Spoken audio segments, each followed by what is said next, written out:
આપ જોઈ રહ્યા છો સ્પાર્ક ટુડે ન્યૂઝ સમાચાર સુરતથી મળી રહ્યા છે। આજથી 3 દિવસ માટે સુરતમાં ડીજીપી કપ ટુર્નામેન્ટનો પ્રારંભ થયો છે। કાયદો અને વ્યવસ્થાની સ્થિતિ જળવાઈ રહે તે માટે જ સતત કામના ભારણ વચ્ચે કામ કરતી પોલીસ માટે ટુર્નામેન્ટનું આયોજન કરવામાં આવ્યું છે। સુરતના ગોડરોડ વિસ્તારમાં ઇન્ડોર સ્ટેડિયમમાં જ ડીજીપી કપ ટુર્નામેન્ટનું આયોજન કરવામાં આવ્યું છે। સુરત મેયર દક્ષેશ માવાણી અને સુરત પોલીસ કમિશનર અનુપમસિંહ ગેહલોત દ્વારા શુભારંભ કરવામાં આવ્યો છે। તમામ ટીમોને પ્રોત્સાહિત કરવામાં આવી છે।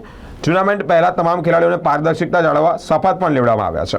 टूर्नामेंटના आयोजन अंगे सूरत पोलीस कमिश्नर अनुपमसिंह जे निवेदन पण आप्યું છે।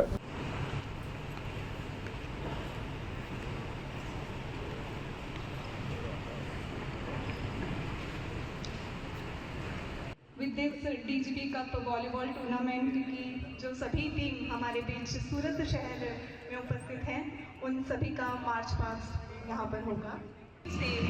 यहाँ पर प्लेयर्स की टीम आई है और इनका भी एक बार जोरदार तालियों से हम स्वागत करेंगे।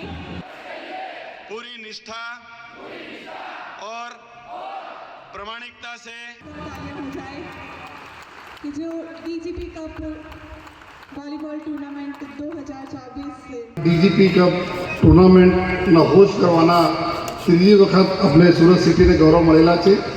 ત્યારે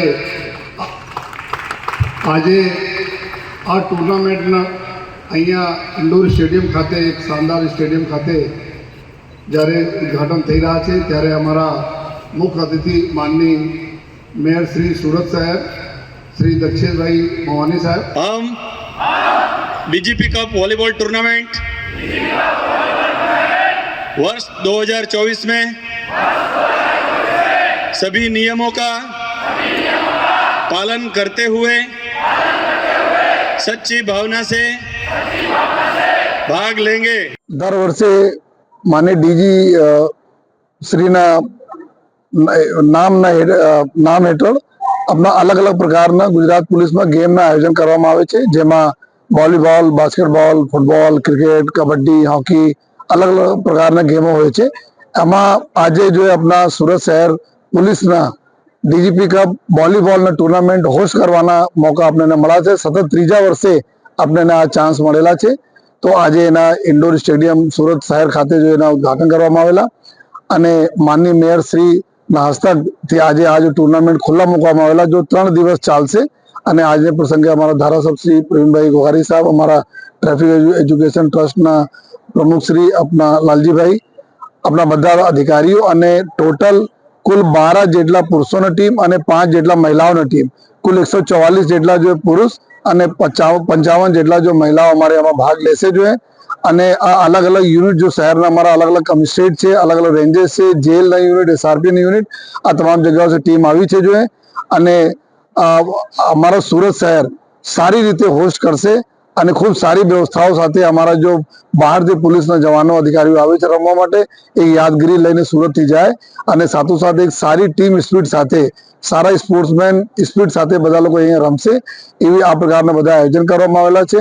આજે અમારા 15 જેટલા જો રેફરી જો સ્પોર્ટ્સ ઓથોરિટી ઓફ ગુજરાતના ક્વોલિફાઈડ રેફરી છે, આ એના સુપરવાઇઝ કરશે। અને આજ આ 3 દિવસનો જો કાર્યક્રમ થશે એના માટે હું સર્વપ્રથમ મહાનગરપાલિકા સુરત જે અમે ઇન્ડોર સ્ટેડિયમ પ્રોવાઈડ કરેલા અને અમારા હેલ્થ ડિપાર્ટમેન્ટના અલગ અલગ અમારા ડોક્ટર્સની ટીમો જોઈએ અને સ્પોર્ટ્સ ઓથોરિટી ઓફ ગુજરાત અને વોલીબોલ એસોસિએશન ઓફ ગુજરાત બધાને ખૂબ ખૂબ આભાર માનું છું અને મીડિયાના મિત્રોને ખૂબ આભાર માનું છું, જેના થકી આ પબ્લિસિટી થશે અને જો લોકો જોવા માંગે છે આ લોકો આવીને અહીંયા આરામથી જોઈ પણ શકશે। કેટલું ઉપયોગી થશે ગુજરાત રાજ્યમાં? આ સ્પોર્ટ્સ એક એવી પ્રતિસ્પર્ધા હોય છે, ખાસ કરીને વોલીબોલ।